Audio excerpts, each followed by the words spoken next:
আজকের রেসিপি চিকেনের মালাইকারি।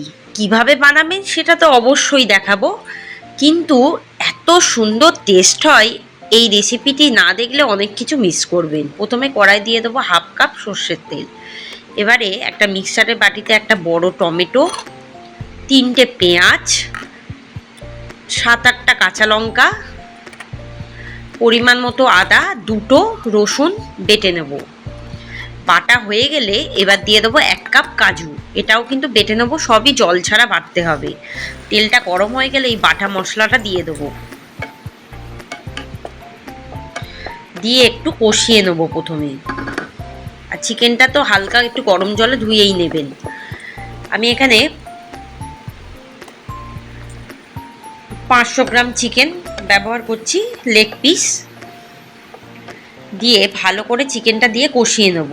যেহেতু চিকেনটা কাঁচা আছে, কোনো রকম মশলা মাখাইনি, তাই চিকেন দিয়ে কষিয়ে নিতে হবে। এবার 1 চামচ নুন দেবো আর 2 টেবিল চামচ ফ্রেশ ক্রিম দেবো, দিয়ে ভালো করে কষাবো যতক্ষণ না ভালোভাবে কষানো হয় আর জলটা যতক্ষণ না শুকিয়ে যায়। দেখুন অনেকটা পরিমাণে জল বেরিয়েছে আর মশলাটাও কিন্তু কড়ার গায়ে লেগে যাচ্ছে, তার মানে বুঝতে হবে আমার কিন্তু কষানো একদম রেডি। এবার দিয়ে দেবো 1 কাপ দুধ আর 1 কাপ নারকেলের দুধ। 2 রকম দুধ ব্যবহার করছি, আপনারা চাইলে নারকেলের দুধ দিয়েও করতে পারেন পুরোটা। এবার দিয়ে দেবো 2 টেবিল চামচ ফ্রেশ ক্রিম, দিয়ে বেশ কিছুক্ষণ এটাকে হতে দেবো।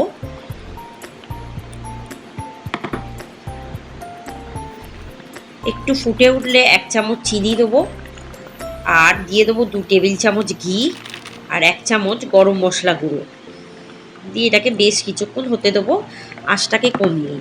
বারে বারে ঢাকা দিয়ে দিয়ে রান্না করতে হবে আঁচটাকে কমিয়ে, যাতে চিকেনটা ভালোভাবে সিদ্ধ হয়ে যায়। দেখুন কতটা পরিমাণে জল বেরিয়েছে চিকেন থেকে। এটা একটু মাখা মাখা হবে, তাই এটাকে ঢাকা দিয়ে দিয়ে রান্না করতে হবে।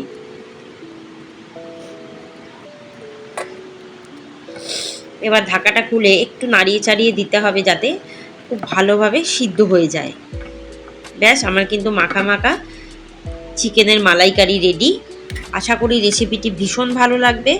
আচ্ছা, আর একটা কথা বলে রাখি, যদি নারকেলের দুধ না থাকে তাহলে কিন্তু আপনারা পুড়িয়ে নারকেল গ্রেট করেও দিতে পারেন, তাতেও হবে, কিন্তু নারকেলের দুধ বা নারকেলটা মাস্ট। এটা কিন্তু রুটি, পরোটা, লুচির সাথে ভীষণই ভালো লাগে, ভাতের সাথেও কিন্তু মন্দ লাগে না। ফ্রাইড রাইস বা বিরিয়ানির সাথেও বানাতে পারেন,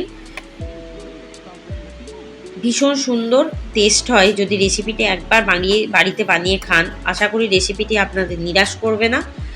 আগামী দিনে অনেক রেসিপি নিয়ে হাজির হয়ে যাব, তাই আমার চ্যানেলে চোখ রাখুন আর রেসিপিটি বানিয়ে আমাকে কমেন্টে জানান। ধন্যবাদ।